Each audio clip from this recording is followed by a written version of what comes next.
kita akan membuat kesepakatan kelas atau keyakinan kelas. Apa itu? Yaitu aturan yang harus kita terapkan sehari-hari ya. Kita buat bersama, kita jalani bersama, diterapkan ketika ada pembelajaran sehari-hari di kelas ini. Jadi aturan apa saja yang harus kita tampilkan di keyakinan kelas ini ya, dengan kesepakatan kalian bersama ya.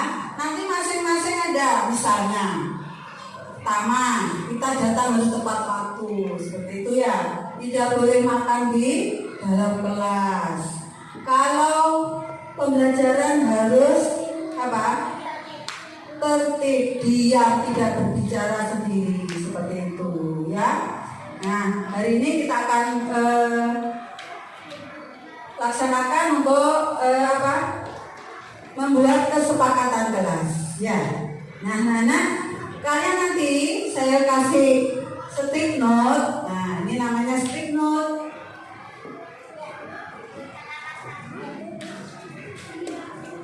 Sulit ya. Nah, nanti masing-masing dikasih stick note sama Bu Guru. Kalian tulis nanti apa saja ya yang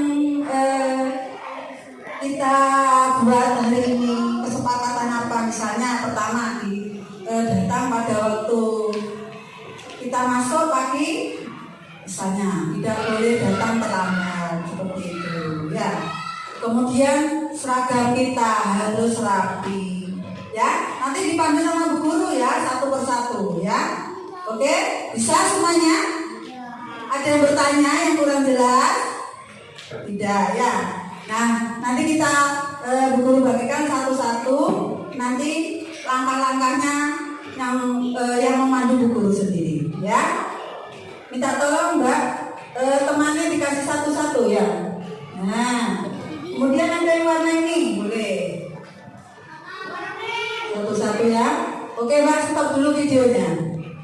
Dan anak kalian sudah menerima masing-masing stick note ya, walaupun berbeda warna tetapi tetap satu tujuan kita, yaitu membuat kesepakatan apa tadi? Kesepakatan ke kelas ya, atau keyakinan ya. Apa saja yang harus kita buat hari ini? Pertama, ketika kita masuk dulu ya, silakan berjalan ya. Satu ditulis ya. Masuk pagi apa yang harus kalian lakukan? Berarti tidak boleh, jangan tidak boleh ya. Masuk sesuai jadwal. Kata-kata tidak boleh ya. Sesuai masuk jadwal sekolah. Berarti jam berapa kalian masuk? Jam 6.45 harus sudah nyampe di sekolah. Nah, sekarang nomor 1, masuk sesuai jadwal sekolah.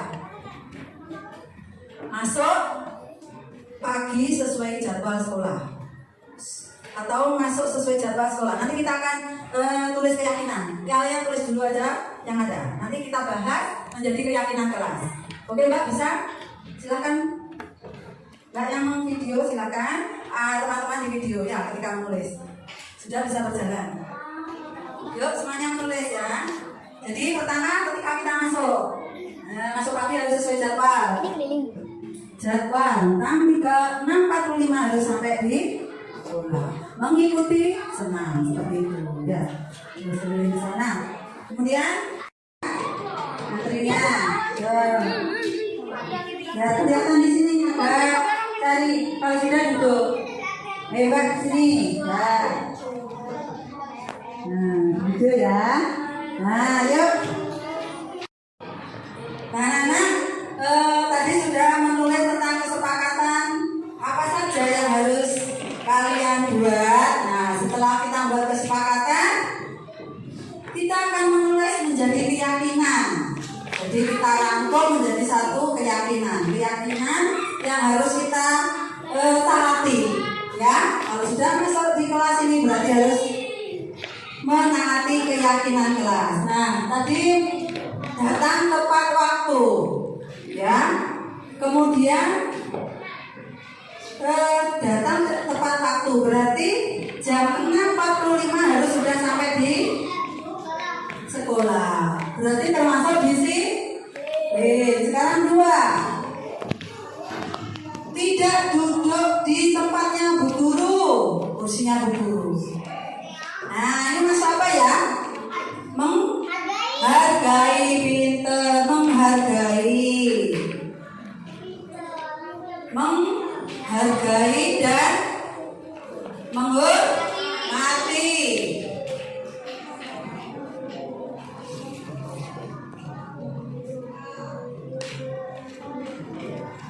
Kemudian ketiga, tidak boleh bertengkar. Nah, kalau tidak boleh bertengkar berarti harus rukun. Berarti kita tulis rukun. Nah, sekarang keempat.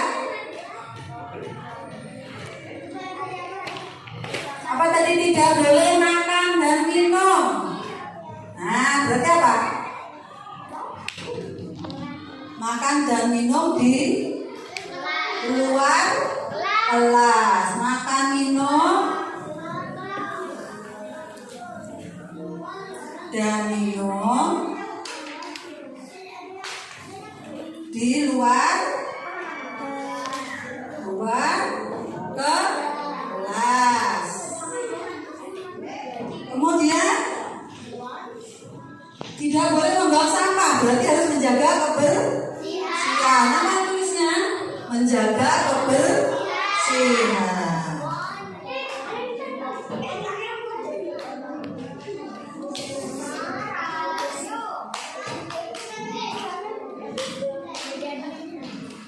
Oke, tidak ada yang berbicara sendiri, berarti kalimat adalah menjaga kebersihan. Nah, yang tadi tidak boleh bertengkar harus rukun.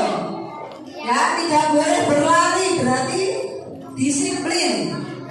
Ya, disiplin ini sopan santun juga disiplin. Memberi salam juga disiplin. Termasuk disiplin, termasuk menghargai orang lain. Jadi kalau kamu Bapak Ibu guru harus kita menghargainya, menghormati. Nah, berarti harus apa ini? Menerapkan, menghargai dan menghormati. Nah, dari kelima keyakinan ini, halo?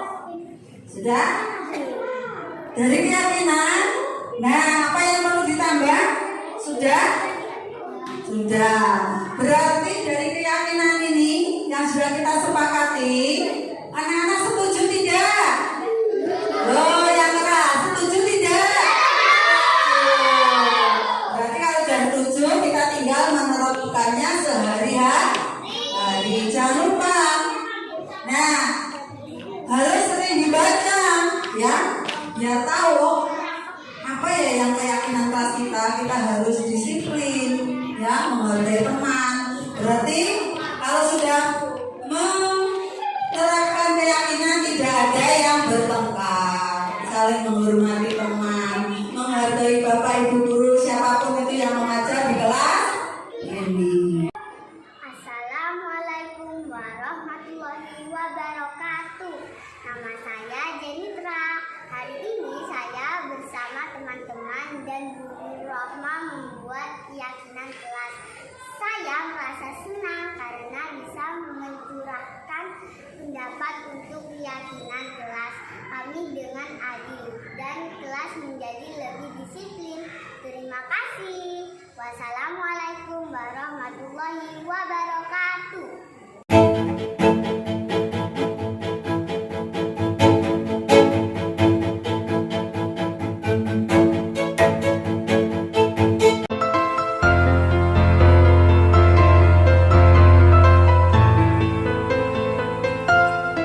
Warahmatullahi wabarakatuh.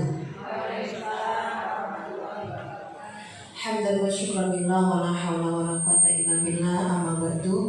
Yang kami hormati Ibu Kepala Sekolah SDN Kepatihan 1, yang kami hormati seluruh Dewan Guru SDN Kepatihan 1, yang kami hormati dan kami banggakan Ibu Nur Rohmah selaku CGP Angkatan 8 dari SDN Kepatihan 1. Puji syukur kehadirat Allah Subhanahu wa taala, pada siang hari ini kita masih diberikan nikmat sehat, nikmat sempat sehingga bisa berkumpul di aula SDN Kepatihan 1 ini dalam agenda modul 1.4 budaya positif dalam implementasi pemahaman budaya positif di lembaga SD Kepatihan 1 Jember.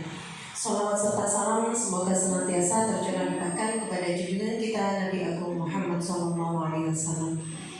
Bapak Ibu yang kami hormati, sebelum kegiatan webinar ini kita mulai, mari kita buka dengan membaca surah Al-Fatihah. Semoga kegiatan pada siang hari ini membawa berkah bagi kita semua dan memberikan ilmu yang manfaat dan barokah buat Ibu Nur Rohmah khususnya. Ala hadinya sholihah bi syafaati Rasulillah bi barakatil Fatihah.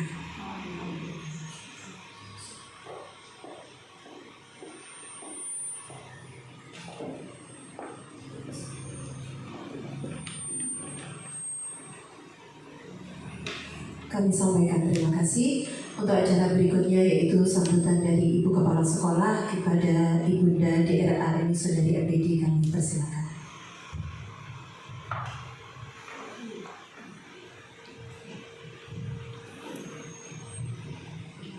Assalamualaikum warahmatullahi wabarakatuh. Yang saya hormati Ibu Nur Rohmah, CGP Angkatan 8, dan yang selalu saya banggakan Bapak Ibu Guru SDN Kepatihan 1. Alhamdulillah pada siang hari ini kita dapat melaksanakan webinar implementasi pemahaman budaya positif di SD Kepatihan 1 yang nanti akan disampaikan oleh Ibu Nur Rohmah. Ibu berpesan kepada Ibu Nur Rohmah bahwa budaya positif yang sudah ada di Kepatihan 1 itu sebetulnya sudah berjalan dengan baik. Dengan adanya webinar ini, kekurangan-kekurangan yang ada itu yang bisa Ibu Nur Rohmah carikan solusi nanti terbaik untuk SD kita ini, supaya budaya positif itu bisa diimplementasikan kembali oleh guru-guru kita lebih maksimal lagi. Ya. CGP Angkatan 8 di Kepatihan 1 yaitu hanya satu, Bu Nur Rohmah. Ini patut kita bangga, ya. Walaupun di tengah-tengah kesibukan Bu Nur Rohmah mengajar, tapi beliaunya masih sempat menyisakan waktu demi kemajuan kompetensi yang beliau miliki. Ini salah satu pengembangan diri juga, dan harapan Ibu untuk guru-guru yang lain juga bisa mengikuti yang belum terekrut dalam guru penggerak. Guru olahraga pun juga harus semangat, guru agama pun juga harus semangat, tidak hanya guru kelas saja. Bu Nur Rohmah harus bisa menarik, memotivasi teman-teman, baik itu guru olahraga maupun guru agama, karena sekarang yang Ibu lihat di sini ada 8 CGP dari guru kelasnya. Jadi Ibu harapkan untuk ke depan dari webinar ini nanti dapat memotivasi teman-teman untuk lebih semangat lagi mengikuti CGP di angkatan berikutnya. Bagus sekali penerapan budaya positif, aksi nyata yang akan disampaikan oleh Bu Nur Rohmah. Monggo nanti diikuti, kemudian diimplementasikan di sekolah kita tercinta ini. Mungkin itu yang bisa Ibu sampaikan saat ini. Salam guru penggerak, tergerak, menggerakkan. Sekali lagi kurang semangat, karena ini sudah jam 12 ya. Ya, salam guru penggerak, tergerak, menggerakkan. yang harus dimiliki oleh CGP kita yang sudah lolos ya. Begitu juga dengan Bu Masruro ya. Monggo nanti dibantu Bu Nuroma untuk bisa melancarkan semua kegiatan aksi nyatanya. Terima kasih Bu Nuroma, terima kasih Bapak Ibu semua. Wabillahi taufiq wal hidayah. Wassalamualaikum warahmatullahi wabarakatuh. Waalaikumsalam warahmatullahi wabarakatuh. Kami sampaikan terima kasih. Untuk kegiatan selanjutnya adalah penyampaian materi implementasi pemahaman budaya positif di Lembaga SDN Kepatihan 1 Jember oleh CGP Angkatan 8 kepada Ibu Nurrohmah. Kami persilakan.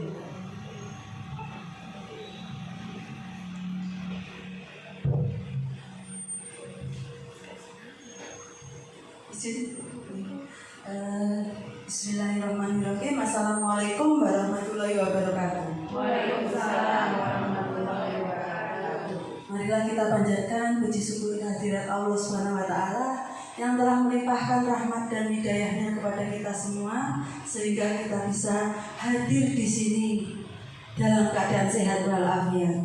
Terima kasih Bapak Ibu, mungkin di sini Ibu semuanya ya.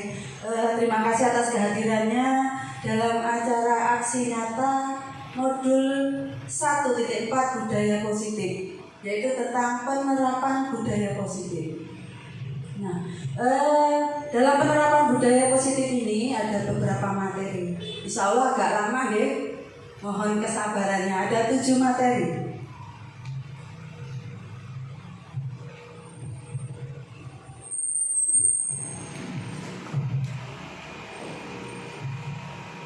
Di sini ada 7 materi tentang konsep budaya positif.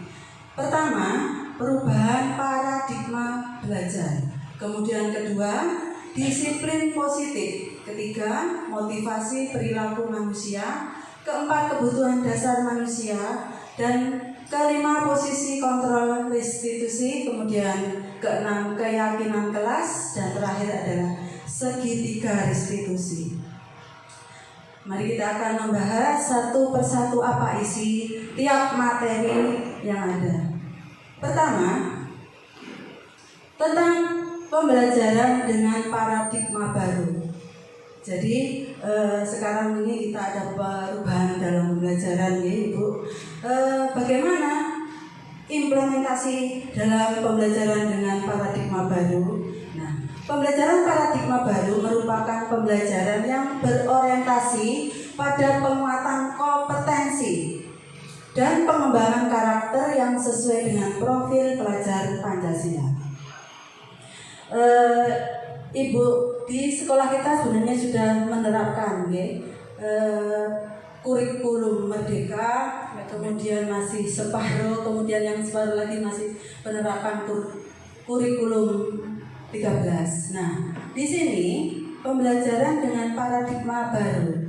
Ini penguatan kepada anak-anak didik kita mengenai kompetensi yang dimilikinya, dan pengembangan karakter peserta didik kita. Bagaimana pengembangan karakter pada peserta didik kita? Yang tadi Bu Mut masih belum selesai. Tentang pembelajaran dengan paradigma baru. Karakter pelajar Pancasila. Nah, jenengan sudah setiap hari anak-anak mengucapkan profil pelajar Pancasila sampai dinyanyikan ya. Mengenai apa saja? Ada 6 di sini. Profil pelajar Pancasila, beriman dan bertakwa kepada Tuhan Yang Maha Esa. Kemudian berkebinekaan global, mandiri, bergotong royong, bernalar kritis, kreatif, seperti itu. Nah, profil pelajar Pancasila inilah yang dinamakan pembelajaran dengan paradigma baru. Jadi kita akan mengembangkan profil pelajar Pancasila ini pada anak-anak kita. Bagaimana membentuknya, bagaimana anak-anak itu betul-betul menerapkannya di kehidupan sehari-hari. Maknai menjadi suatu yang dilakukan seseorang pada orang lain untuk mendapatkan kepatuhan. Jadi disiplin itu orientasinya adalah agar patuh. Bagaimana caranya? Kita cenderung menghubungkan kata disiplin dengan ketidaknyamanan. Apalagi dengan anak-anak kita, nggih. Kalau sudah disuruh disiplin itu pikirannya itu kalau nggak disiplin nanti kena hukuman. Nanti sama bu guru disuruh berdiri, disuruh menulis dan sebagainya. Nah, maka dari itu kita akan bagaimana disiplin positif itu yang benar yang kita lakukan ke anak-anak seperti itu. Nah, menurut Diana dosen menyatakan bahwa kata disiplin berasal dari bahasa Latin, yaitu disiplina, yang artinya belajar. Kata disiplina juga berasal dari akar kata yang sama dengan disciple, yaitu murid. Itu belajar hubungannya dengan murid. Untuk menjadi seorang murid harus paham betul alasan mengapa mereka mengikuti suatu ajaran tertentu, sehingga motivasi terbangun adalah motivasi intrinsik bukan ekstrinsik. Maksudnya anak-anak ini ketika mengikuti pelajaran itu harus tahu tujuannya apa pembelajaran seperti itu. Kalau anak-anak sudah tahu tujuannya, maka mereka akan mengikuti dengan dorongan dengan diri sendiri, sehingga akan timbul motivasi intrinsik, disiplin yang dibentuk dari dalam dirinya. Ini adalah paling bagus daripada karena pengaruh dari luar yang biasa disebut dengan ekstrinsik. Jadi di luar dari dalam anak-anak, mungkin pengaruh dari lingkungan, mungkin karena takut dengan bapak ibu guru di kelas sehingga menerapkan disiplin dan sebagainya. Next, Bu.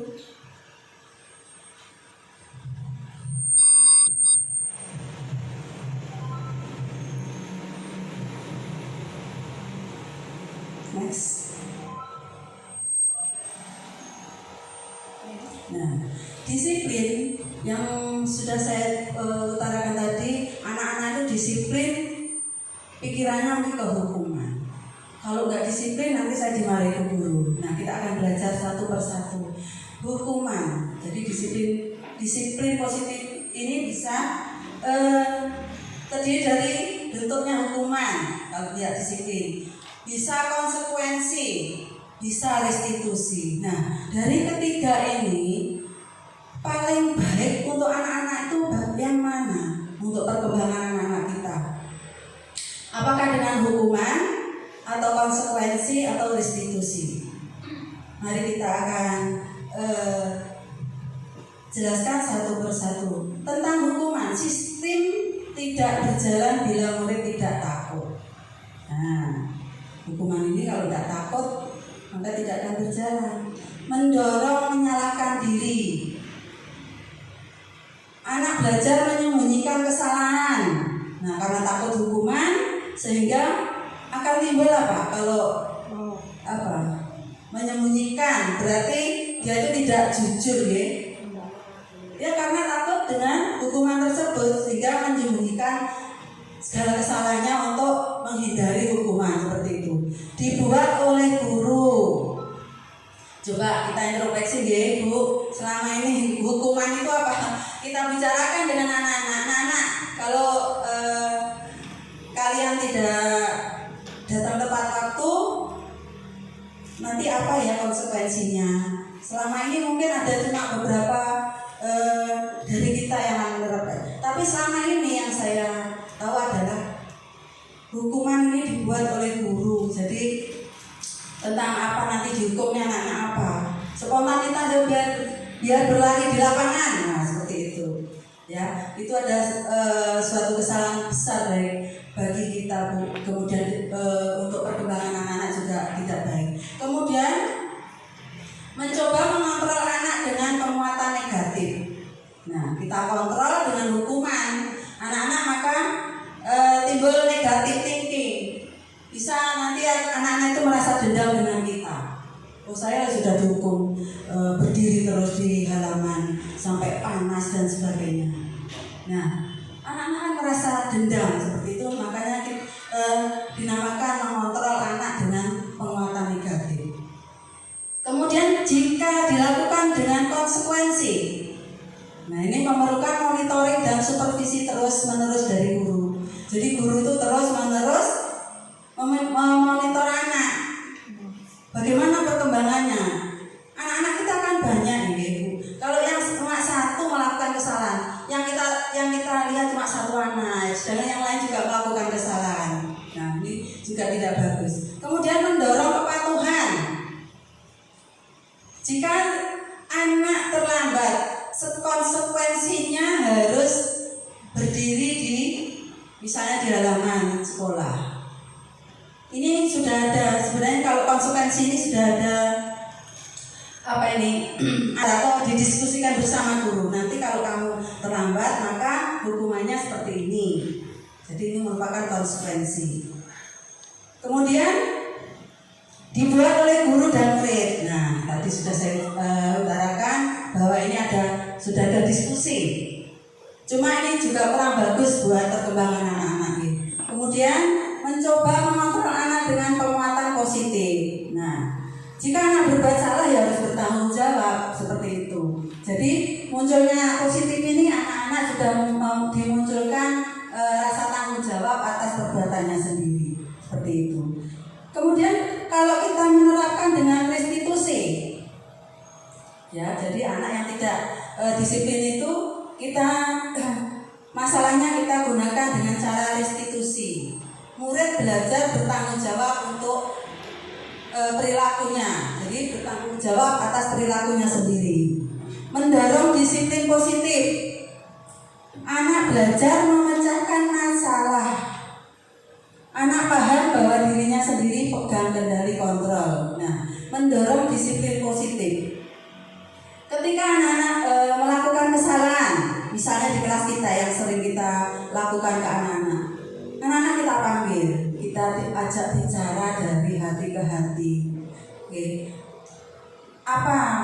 Kenapa kok melakukan seperti ini? Alasannya apa kita tanyakan ke anak-anak.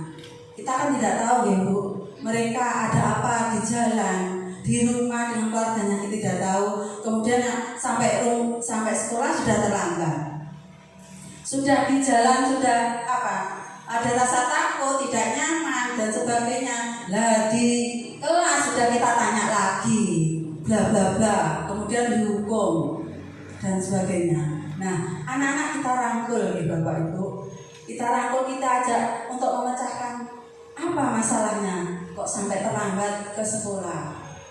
Ada apa? Kan mempunyai alasan kalian. Ayo, tolong diutarakan alasannya biar bu guru tahu seperti itu.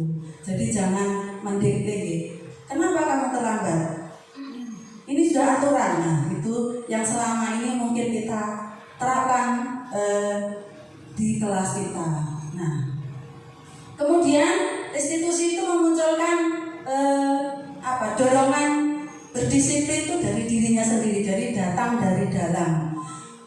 Seandainya kita koreksi diri kita nih Bapak Ibu, bukan anak-anak saja. Kalau kita sudah disiplin, datang dari diri kita sendiri, tidak perlu kita tuh takut dengan aturan yang sudah dibuat. Disiplin, oh saya harusnya seperti ini, saya harus datang jam sekian, saya pulang jam sekian. Itu sudah tertanam di diri kita, itu paling bagus. Jadi sama dengan anak-anak. Jadi kita munculkan nilai-nilai yang ada di dirinya supaya belajar bertanggung jawab. Jadi itulah dorongan dari dalam diri. Kemudian paham bahwa dirinya sendiri yang pegang kendali. Jadi anak-anak itu disiplin atau tidak disiplin itu tergantung dari dirinya sendiri. Kalau saya sudah bisa mengontrol diriku sendiri, saya bangun jam sekian, saya harus berangkat jam sekian, itu enak saja sudah melaksanakannya. Jadi tidak merasa terpaksa, ya. Jadi inilah mungkin restitusi ini mungkin yang nanti bisa Bapak Ibu terapkan di kelas kita. Kita mencoba mengerti. Jadi sesuai dengan KHD itu menuntun anak, tidak menghakimi. Jadi ketika anak kurang paham, ya kita tuntun menjadi lebih baik seperti itu. Oke? Bisa Nah, bertelanjang kaki adalah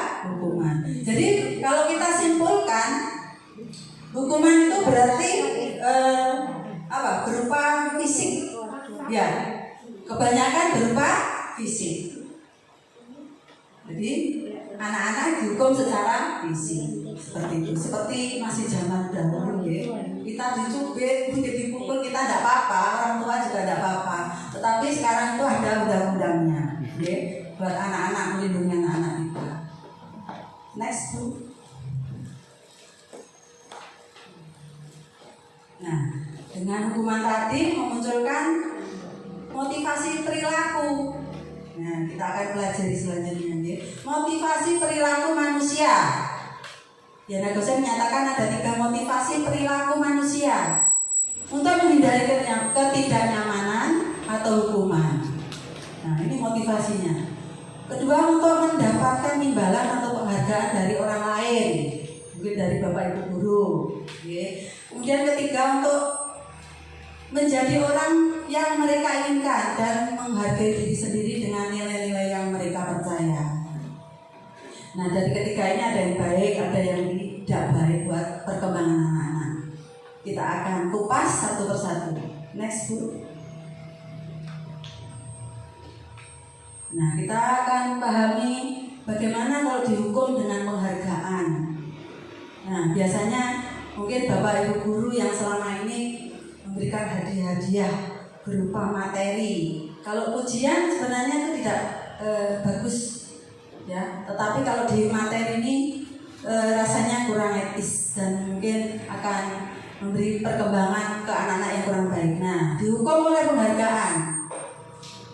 Saat kita berulang kali menjanjikan hadiah ke anak-anak, berperilaku bertanggung jawab, atau kepada seseorang murid agar mempelajari sesuatu yang baru, atau kepada seorang karyawan agar melakukan pekerjaan yang berkualitas, kita sedang berasumsi mereka tidak dapat melakukan atau mereka tidak akan memilih melakukannya.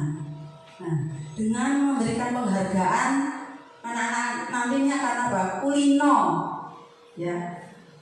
Kalau tidak dikasih penghargaan maka tidak akan melakukan seperti itu. Mungkin kalau untuk karyawan swasta misalnya, biasanya di setiap 6 bulan sekali mereka diberikan penghargaan. Nah, itu sebenarnya kurang bagus. Jadi kalau swasta, jadi mereka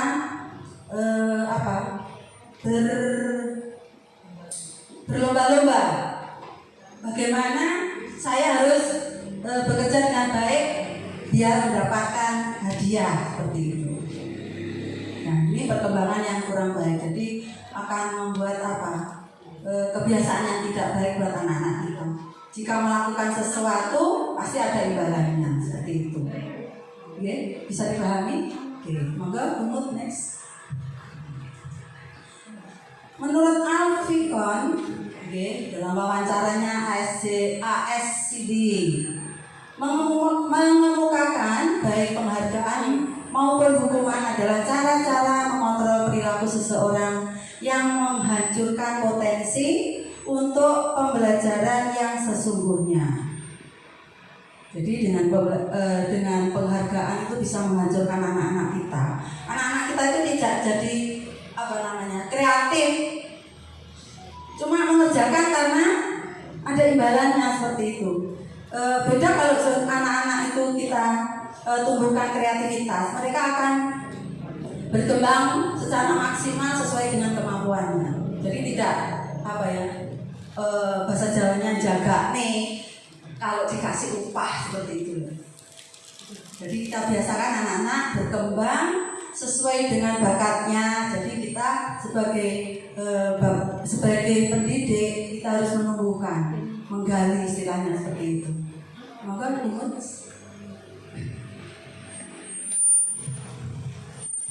Nah, ini adalah mengenai penghargaan tadi. Ada manfaatnya atau tidak. Nah, kita kupas. Nah, mengenai teori Alfikon tadi mengenai penghargaan itu penghargaan itu efektif, ya, jika penerapannya. Jika penghargaan efektif jika menginginkan seseorang melakukan sesuatu yang kita inginkan. Nah, ini berlaku untuk jangka pendek. Jadi efektif penghargaan tuh, misalnya dalam lomba, dalam event-event lomba, anak-anak kan itu kan jangkanya pendek. Jadi dengan kerja keras mereka kita kasih penghargaan berupa materi itu tidak masalah. Coba anak-anak kita sudah misalnya futsal, anak-anak sudah berlomba, mengeluarkan biaya dan sebagainya. Kemudian mengadakan kejuaraan. Di situ tidak menampilkan piala atau mungkin yang bisa mungkin ada beasiswa untuk anak yang berprestasi di situ. Cuma ucapan terima kasih, selamat sudah menjadi juara. Apakah kita tega seperti itu? Okay? Jadi kita kembalikan juga ke diri kita. Jadi kalau bisa dalam perlombaan seperti itu, kompetisi kita dalam jangka pendek tidak masalah memberikan penghargaan. Jadi menghargai jerih payahnya, sudah berjuang maksimal, okay, kita hargai. Kemudian kedua, jika kita menggunakan penghargaan lagi dan lagi, maka orang tersebut akan bergantung pada penghargaan yang diberikan serta kehilangan motivasi diri. Tadi sudah saya sampaikan, ketika melakukan sesuatu dikasih penghargaan, kemudian nanti disuruh lagi, coba lakukan ini, nanti dikasih bu guru kasih kayak sesuatu. Kemudian nanti ketika kita menyuruh lagi, nanti bu guru kasih. Nah, dengan apa? Dengan penghargaan yang lagi. Nah, ini tidak menumbuhkan kreativitas pada anak. Itu yang perlu kita hindari. Ya. Mungkin selama ini masih kita lakukan walaupun tidak setiap hari, tapi mungkin secara tidak sadar itu kita melakukannya seperti itu. Kemudian penghargaan menghukum. Mereka tidak mendapatkan penghargaan misalnya, penghargaan menghukum. Mereka tidak mendapatkan penghargaan misalnya dalam sistem ranking. Mereka mendapatkan ranking kedua, akan merasa paling dihukum. Nah, ini biasanya ya, yang nomor 1 dikasih hadiah. Sedangkan antara juara 1, juara 2 mungkin cuma selisihnya koma. Nah, bagaimana perasaan yang menjadi ranking kedua? Bagaimana Bapak? Sedih, kecewa, aku cuma selisih 1 mungkin. Ini yang tidak bagus ya. Kemudian keempat, memberikan penghargaan dan hukuman adalah hal yang sama, karena keduanya mencoba mengendalikan perilaku seseorang. Ternyata penghargaan, kemudian kita memberikan hukuman itu ternyata kita itu mengendalikan anak didik kita. Jadi dua-duanya juga harus dihindari. Nanti dengan cara apa? Nanti kita akan bahas selanjutnya. Monggo Bu.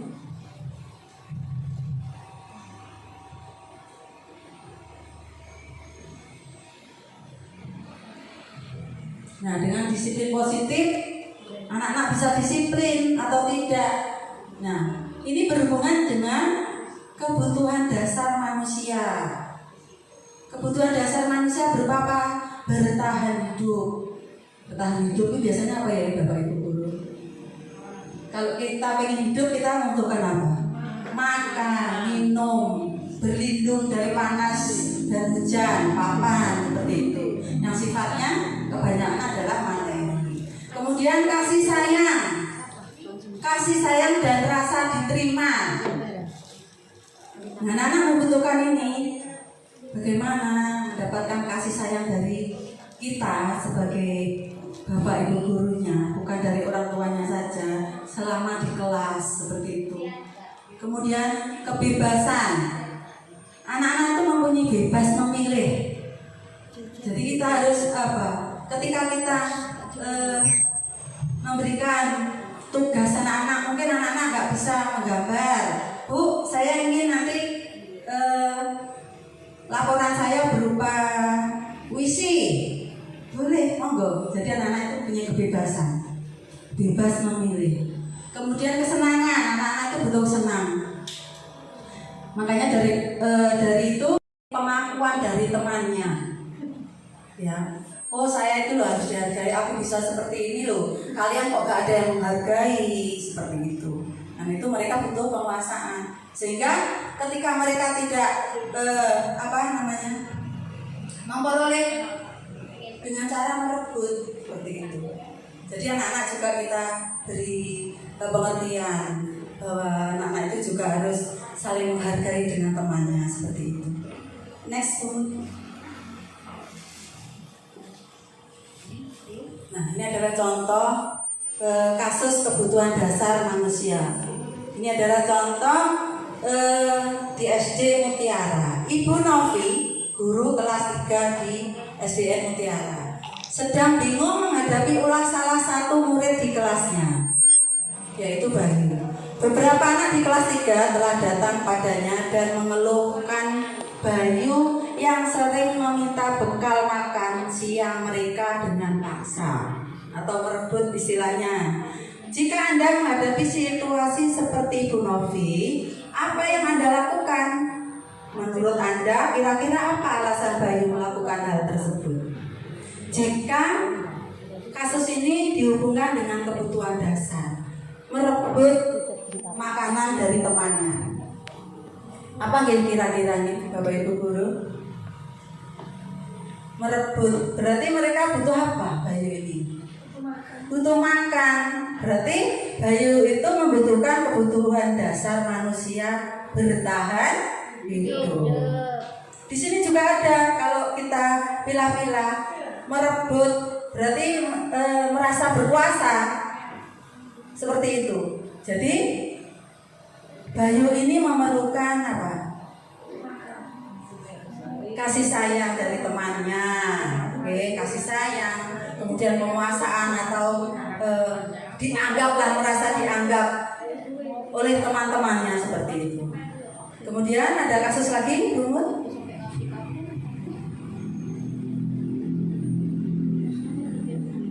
Nah, ini ada kasus lagi ya. Dinda, seorang anak kelas 3 SD. Begitu tiba di rumah sepulang dari sekolah, menangis dan mengadu pada ibunya bahwa dia benci pada Ibu Wati, gurunya.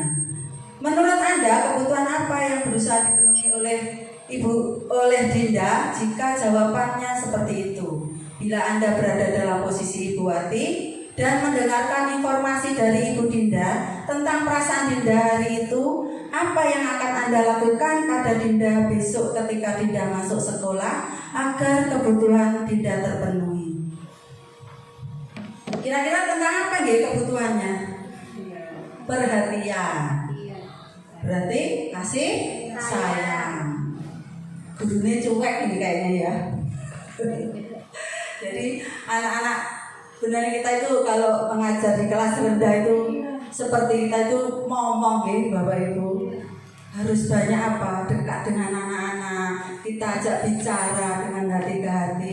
Mereka loh biasanya kalau istirahat, kalau sudah dekat dengan kita itu mending gerumbul di depan, tanya, kadang cerita tentang keluarganya, nggak sengaja seperti itu ya. Jadi kita butuh perhatian ke anak-anak, lebih-lebih di kelas 1, 2, 3. Oke, bisa dipahami? Oke, monggo dilanjutkan. Nah, ini adalah jawaban Dinda.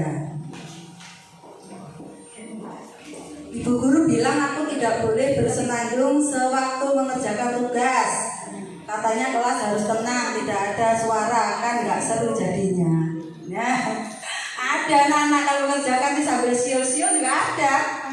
Nah, ketika mereka diajak, jangan bersiul ya, tidak sopan. Mereka sebenarnya juga manut ya.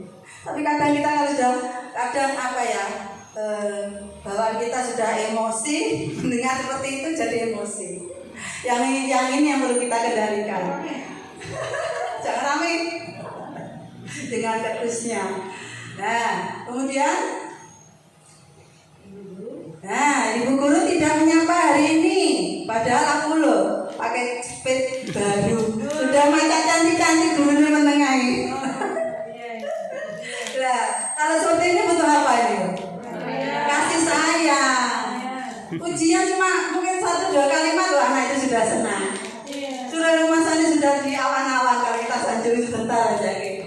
Jadi kita juga perlu perhatikan kasih sayang ke anak-anak kita ini.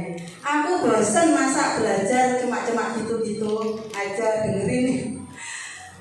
bosan, masa belajarnya cuma gitu-gitu aja? Dengerin ibu guru aja. Apa ini kebutuhan apa ini? Oh, nggak mau ditampilkan aja, nggak apa-apa. Dia tidak begitu banyak berpikir, kita sudah mengantuk. Nah, ternyata butuh kebebasan. Jadi harus bervariasi, ya. Jangan gitu-gitu aja, ya, Bapak Ibu guru kan ngajarnya. Kemudian aku sebel gambarku lo tidak rapi. Malah ibu guru menunjukin ke teman-temanku di depan kelas. Rasanya ini kecewa ya anak ini. Wong sudah pekerjaannya tidak sebagus teman-temannya kok malah ditunjukkan ke teman-teman di kelasnya. Nah ini ya kita harus hargai bahwa setiap orang juga perlu penguasaan dirinya sendiri. Jadi jangan menjatuhkan mental ke anak-anak kita. Kita tunjukkan, oh bagus, gambarnya sudah bagus. Oh ini kurang ini, dirapikan ini, cuma dikasih warna ini ya biar bagus seperti itu. Jadi jangan ditunjukkan ini gambarnya siapa. Nah mungkin kita selama ini juga tidak sengaja seperti itu. Moga bisa dimengerti ya? Oke. Moga bungut next. Nah, dengan segala peristiwa yang tadi ya, nah kita sebagai pendidik ini harus bisa mengontrol. Kita posisikan yang seperti apa kita sebagai pendidik? Posisi kontrol restitusi sebagai penghukum kah? Sebagai pembuat rasa bersalah ke anak-anak kah?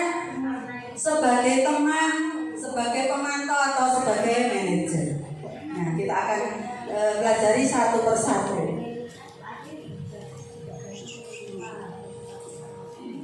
Agak turun sedikit. Nah, sekarang berhubungan dengan motivasi, ya.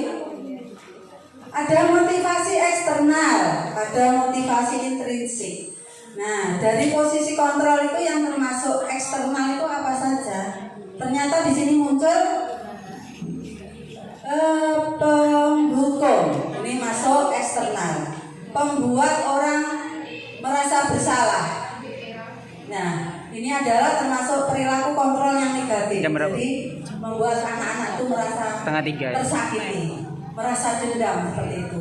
Misalnya guru berbuat kalau menghukum misalnya menghardik, menunjuk-nunjuk, menyakiti, menyindir dengan kata-kata yang tidak pantas. Ya, kalau anak-anak mungkin cuma diam ya. Mungkin kalau di orang dewasa sekali kita menyindir mungkin akan ada respeknya. Nah, kemudian sebagai pembuat orang merasa bersalah, berceramah menunjukkan kekecewaan mendalam. Ini langsung ditunjuk. Saya merasa kecewa dengan perilaku yang sudah kalian lakukan di kelas seperti itu. Jadi langsung kita tunjukkan. Itu tidak baik juga. Nah, sekarang ketika guru berkata kalau kamu tidak melakukannya, saya akan, menghukum. Istilahnya biasanya seperti itu. Kemudian ketika dilakukan di pembuat orang merasa bersalah, kamu sudah mengecewakan ibu dan bapak. Nah, ini anak-anak juga sudah merasa down kalau seperti ini. Sudah membuat kecewa bapak ibu guru kita.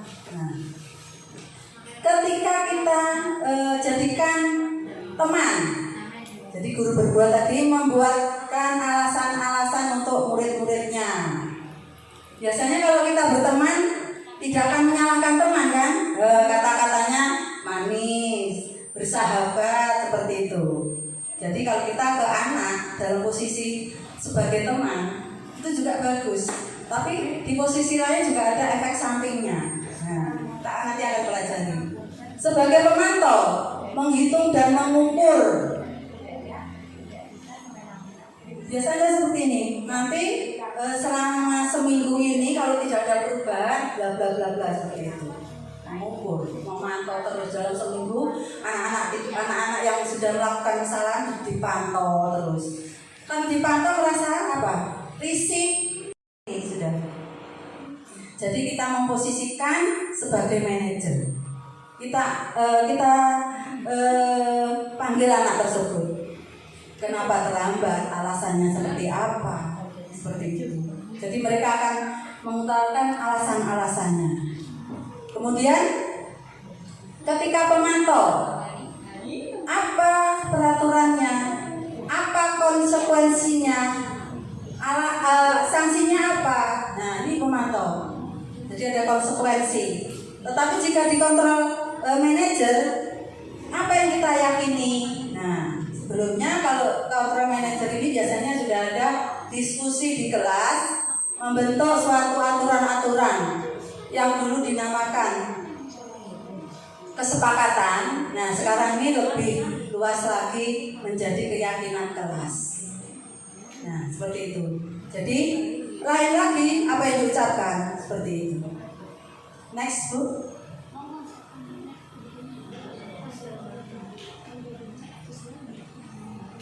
Nah, seperti ini, ya.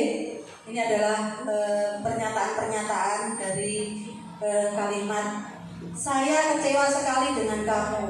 Siapa yang mengatakan? Kamu tidak pernah benar melakukannya. Ini posisinya kontrol atau bukan, atau sebagai teman dan sebagainya. Oke. Nah, di sini langsung saja, oke. Saya kecewa sekali dengan kamu. Nah, merasa bersalah. Kamu tidak benar melakukannya. Langsung menghukum, mengadili. Anak nggak tahu apa alasannya, langsung kita mengadili bersalah. Itu namanya menghukum. Ayolah lakukan demi saya, ya.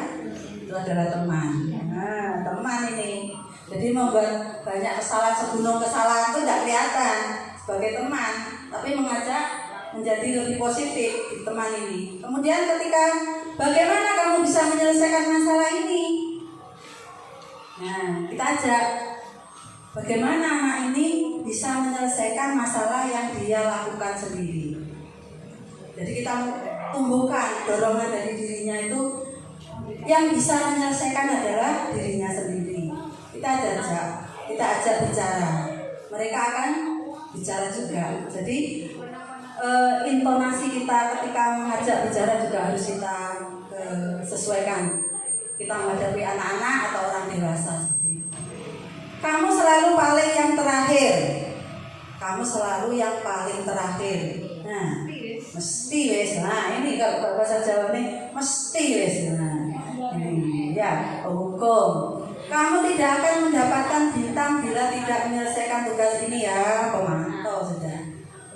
Dipantau terus bisa menyelesaikan enggak? Nah, berapa kali sih saya sudah mengatakan kepada kamu? Ucapan ini aja sudah ada anak-anak sudah tidak jawab. Kenapa? Karena merasa bersalah. Nah, kalau sudah merasa bersalah, diam sudah. Diajak ngomong pasti akan diam, dan selanjutnya diam terus seperti itu. Nah, seperti ini ya. Kamu tidak akan mendapatkan bintang tadi ya. Kemudian berapa kali sih saya sudah mengatakan kepada kamu? Nah, tadi ya, membuat merasa bersalah. Ingat kan apa yang telah saya lakukan untuk kamu? Nah, ini konco diri. Jadi merasa menjadi teman. Murid kita adalah teman kita. Kamu tidak akan pernah berhasil dalam kehidupan ini. Masa kita tahu toh masa depan? Yang tahu hanya Tuhan. Jadi kita tidak boleh menghukum. Seperti itu. Ya. Nah, dari sekian masalah yang dihadapi kita bersama anak-anak. Nah, ini mungkin adalah solusi yang terbaik, yaitu melakukan keyakinan kelas. Nah, bagaimana cara pembentukan keyakinan kelas ini? Pembentukan keyakinan kelas pertama, keyakinan kelas berupa pernyataan universal secara umum, ya. Jadi secara umum. Kemudian dua, pernyataan keyakinan kelas senantiasa dibuat dalam bentuk positif. Maksudnya tidak boleh ada kata tidak, jangan seperti itu, dilarang titik-titik, dilarang ke sana ke sini, seperti itu. Nah, kemudian keyakinan kelas hendaknya tidak terlalu banyak sehingga mudah diingat dan dipahami oleh semua warga kelas. Jadi ini misalnya anak-anak harus datang tepat waktu, bekerja sesuai jadwal, berpakaian rapi. Nah, kalau kita cover itu menjadi apa ya? Kata-kata apa? Disiplin. Nah, disiplin dia harus tepat waktu, berpakaian rapi dan sebagainya. Nah, ini yang muncul di keyakinan kelas, disiplin. Nah, disiplin itu di dalamnya ada. Nah, itu tadi rapi, ya, datang tepat waktu dan sebagainya. Kemudian keempat, keyakinan kelas sebaiknya sesuatu yang dapat diterapkan di lingkungan tersebut. Jadi ketika kita membuat keyakinan kelas ya, yang berhubungan dengan kelas kita, jangan menengok kelas lainnya loh seperti itu. Kita ajak diskusi anak-anak, kita suruh menulis apa keinginan kamu agar kelas kita menjadi kelas yang kondusif, misalnya seperti itu. Hingga tidak ada yang bertengkar, harus menghormati guru, itu bagaimana? Nanti kita kasih namanya stick note, di situ anak-anak disuruh menulis, nanti kita tempel di depan, kita pilah satu persatu mana yang termasuk menghargai, menghormati, disiplin, seperti itu. Kemudian semua warga kelas hendaknya ikut berkontribusi dalam pembuatan keyakinan kelas lewat kegiatan curah pendapat. Nah, curah pendapatnya berupa mereka menulis di stick note. Nah, apa saja yang mereka inginkan, seperti itu. Nanti kita bahas bersama mereka juga. Kemudian nanti kita jadikan keyakinan kelas. Next. Nah, ini kemarin di waktu hari pertama saya sudah melaksanakan keyakinan kelas. Mungkin bisa menjadi inspirasi yang mungkin selama ini belum melakukan keyakinan kelas itu seperti apa. Bisa? Oke.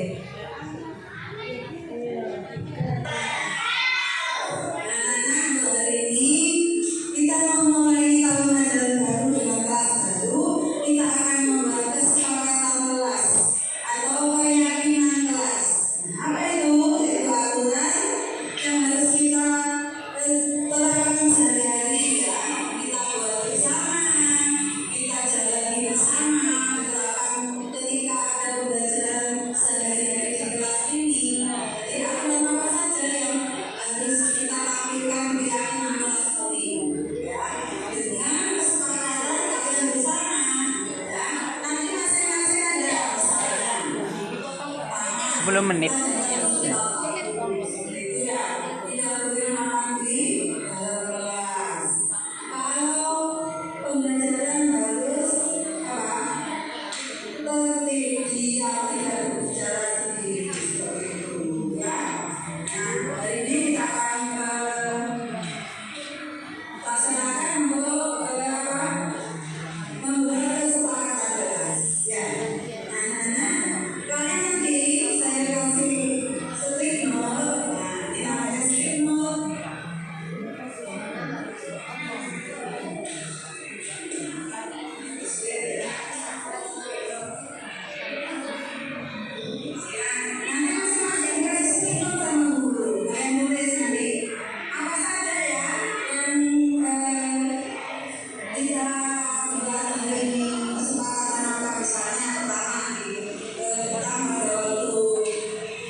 Kapan?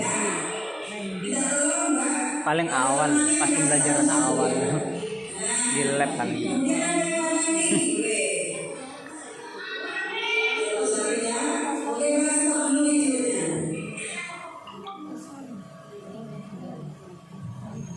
Nah, tidak. Kenapa kok tidak tadi Bu? Kenapa kok tidak yang poin mana dari keyakinan kelas yang sudah kita setujui. Anak-anak nanti baca sendiri. Oke. Kemudian bergantian menempel next book. Nah, ini tulisannya bagus. Mohon maaf karena saya belum sempat mengetik kembali. Nanti rencananya, nah dari yang sudah ditempel anak-anak tadi, saya baca satu persatu. Kita jadikan suatu keyakinan kelas, oke? Jadi yang banyak tulisannya, bla bla bla bla, kita rangkum. Kita jadikan, kita buatkan rumah misalnya. Tadi yang melanggar tidak berbaju rapi, datang tidak tepat waktu, kita jadikan rumahnya adalah disiplin. Nah seperti itu, oke? Disiplin. Kemudian kita jadikan juga yang biasanya kurang sopan santun, berbicaranya seenaknya sendiri, baik pada teman atau kepada bapak ibu guru juga kurang menghargai. Kita jadikan menjadi rumah menghargai dan menghormati, seperti itu. Kemudian yang sering bertengkar, nah awal ketika mereka masuk, siapa yang biasa bertengkar di kelas ini? Langsung saya tanyakan. Nah, kita buatkan rumah rukun seperti itu. Jadi saling menghargai, rukun. Kemudian ketika anak-anak makan minum, ini yang penting buat untuk kelas 1, 2, 3 ya. Biasanya makan di mana-mana, mereka duduk di mana dimakan di situ, buang di situ. Nah, kita makan dan minum di luar kelas yang biasa sudah disediakan di kantin, ada tempat duduknya. Kemudian kelima, ya, yang biasa kececeran makannya, biasanya cuma ditaruh, selesai makan sudah ditaruh di situ. Kita buatkan rumah menjaga kebersihan seperti itu. Jadi di dalam satu kalimat itu terdapat beberapa item di dalamnya. Kalau kesepakatan kelas itu masih ada aturan-aturan, ada konsekuensinya seperti itu. Jadi di sini dijadikan keyakinan kelas. Jadi lebih lebih padat lah istilahnya. Jadi satu kata itu meliputi beberapa aturan yang harus diterapkan anak-anak, seperti itu. Kemudian kita akan lanjutkan tentang restitusi. Restitusi adalah proses menciptakan kondisi bagi murid untuk memperbaiki kesalahan mereka, sehingga mereka bisa kembali pada kelompok mereka dengan karakter yang lebih kuat. Maksudnya, proses menciptakan kondisi bagi murid untuk memperbaiki kesalahan mereka. Jadi yang selama ini banyak, kalau anak pendiam mungkin mereka akan nurut aja apa yang kita katakan, aturan-aturan mereka baca, kemudian mereka patuhi. Tetapi mungkin kan tidak semuanya anak-anak kita itu seperti itu. Nah, dengan restitusi itu kita akan memperbaiki anak-anak yang bermasalah, sehingga mereka bisa kembali ke kelompoknya yang ke teman-temannya seperti itu. Biasa nakal karena teman-temannya, dijauhi teman-temannya. Setelah kita ajak bicara dengan restitusi, dengan cara restitusi, mengakui kesalahannya, memperbaiki kesalahannya, maka teman-temannya akan menerima kembali seperti itu. Next book. Nah, ini ada ciri-cirinya. Ciri-ciri restitusi. Restitusi bukan untuk menebus kesalahan, namun untuk belajar dari kesalahan. Restitusi memperbaiki hubungan. Jadi yang tidak baik ya menjadi lebih baik. Restitusi adalah tawaran, bukan paksaan. Jadi ketika kita mengajak bicara dengan anak-anak, jangan dipaksa, Ibu. Kalau hatinya belum tenang, jangan dipaksa. Masih ada dendam, jangan dipaksa. Kita ajak, kapan bisa berbicara dengan ibu guru seperti itu, kita tawarkan. Jadi kalau ketika anak-anak masih dalam posisi panas hati dan sebagainya, diajak ngomong pun mereka juga akan diam. Karena cuma yang ada hanya emosi diri kayak lagu. Nah, sekarang restitusi restitusi ini menuntun untuk melihat ke dalam diri. Nah, dengan restitusi kita ajak anak-anak untuk introspeksi diri ke dalam dirinya sendiri, apa yang dia lakukan, kemudian kekuatan apa yang bisa menumbuhkan untuk memperbaiki kesalahannya tersebut. Kemudian restitusi fokus pada karakter bukan tindakan. Jadi restitusi ini menciptakan karakter anak yang lebih baik, ya bukan tindakan. Setelah kalau tindakan selesai ini, besok lagi akan mengulangi. Tetapi kalau kita memfokuskan karakter ke anak, itu akan melekat ke diri anak-anak tersebut. Restitusi menguatkan, nah seperti itu tadi. Jadi menguatkan karakter yang ada pada diri anak-anak menjadi lebih baik. Kemudian restitusi fokus pada solusi. Dengan restitusi, anak-anak kita ajak bicara, kemudian dia bisa menyelesaikan dengan cara apa. Nah ini fokusnya pada solusi.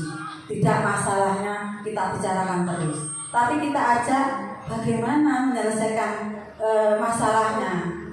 Apa yang bisa kita lakukan untuk membantunya seperti itu. Next. Nah di sini ada segitiga restitusi. Jadi dengan segala permasalahan dengan anak-anak kita bisa menghadapinya dengan tiga cara. Langkah-langkahnya segitiga restitusi itu yaitu pertama adalah menstabilkan identitas. Jadi tidak membuat anak itu merasa bersalah. Kita rangkul, itu istilahnya menstabilkan identitas. Kemudian setiap orang, jadi di dalam menstabilkan identitas ini setiap orang pasti pernah merasa bersalah, pernah melakukan kesalahan. Nah, kamu bukan satu-satunya. Jadi kita ajak bicara kamu loh, bukan satu-satunya yang membuat kesalahan ini. Temannya juga pernah melakukannya, Bu guru juga pernah melakukannya, seperti itu. Jadi kita tidak melihat ke anak-anak, tapi juga ke diri kita juga. Jadi semua orang pernah melakukan kesalahan seperti itu. Kemudian setelah menstabilkan, yaitu validasi tindakan yang salah. Nah, kenapa kok melakukan kesalahannya? Nah, adakah cara yang lebih efektif untuk mendapatkan apa yang kamu butuhkan? Jadi dengan tidak melakukan kesalahan itu lebih baik apa yang harus dilakukan untuk memenuhi kebutuhannya selain membuat kesalahan kepada orang lain. Kita ajak bicara. Kamu tentu punya alasan mengapa melakukan. Nah, ini kita ajak bicara. Anak-anak melakukan sesuatu perbuatan itu mesti ada alasannya. Mereka akan berbicara ketika kita ajak bicara dari hati ke hati. Tidak ada orang lain, ya. Jadi ketika anak satu melakukan, kita panggil sendiri. Kemudian menanyakan keyakinan kelas apa yang telah kita sepakati. Nah, setelah melakukan kesalahan, anak-anak kita tanya. Di seluruh anak-anak melihat keyakinan apa yang telah kita buat selama ini di kelas bersama-sama, disetujui bersama-sama, harus diterapkan di kelas bersama-sama. Nah, kita tanya, keyakinan apa? Misalnya yang tadi terlambat, keyakinan disiplin Bu. Nah, berarti anak itu sudah tahu bahwa terlambat datang itu melanggar kedisiplinan. Seperti itu. Kamu ingin menjadi orang seperti apa? Nah, kita tanyakan. Nah, setelah kamu melakukan kesalahan itu, apa yang harus kamu lakukan? Apakah kamu tidak ingin menjadi lebih baik? Kita tanyakan. Mereka akan. Nah, ini adalah salah satu video dari saya. Pertama adalah selama ini kan banyak anak yang nyontek ya, wis koncone seneng sinau mempeng sampai nggak tidur, sampai malam tidurnya larut. Lah, kok temannya satu cuma tengok ya, soal menyalin jawaban. Ini seperti ini. Monggo bisa diputar dulu. Ngerti. Iya.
gambar. Gambar.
Libur Bu ya. Gak apa-apa dong Bu.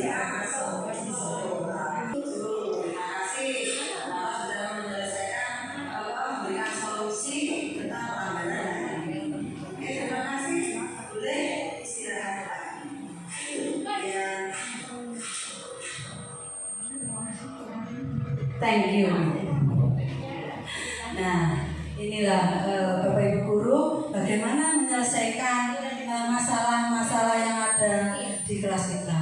Jadi kita tidak perlu ngomel-ngomel istilahnya. Kita ajak bicara dari hati ke hati. Insya Allah anak-anak itu mereka ngambek kok. Mereka anak-anak yang baik. Mereka dididik orang tua mereka dengan baik. Maka kita pun juga harus mendidik dengan baik. Dengan cara yang baik, maka akan memunculkan karakter yang lebih baik ke anak-anak. Kita tanamkan karakter lebih baik di usia dini ini. Okay? Kita berusaha menjadi seorang bapak ibu guru yang mengerti, menghamba, istilahnya katanya Kak Hadi, menghamba ke anak-anak kita. Jadi apapun. Assalamualaikum warahmatullahi wabarakatuh. Alhamdulillah setelah saya mengikuti webinar tentang budaya positif yang disampaikan Ibu Nur Rohmah tentang keyakinan kelas, membuat saya semakin termotivasi dan berusaha untuk menyampaikan kepada anak-anak dan mempraktikannya secara langsung dan mengharapkan anak-anak menjadi kondusif dan bertanggung jawab dalam kelas. Terima kasih. Wassalamualaikum warahmatullahi wabarakatuh.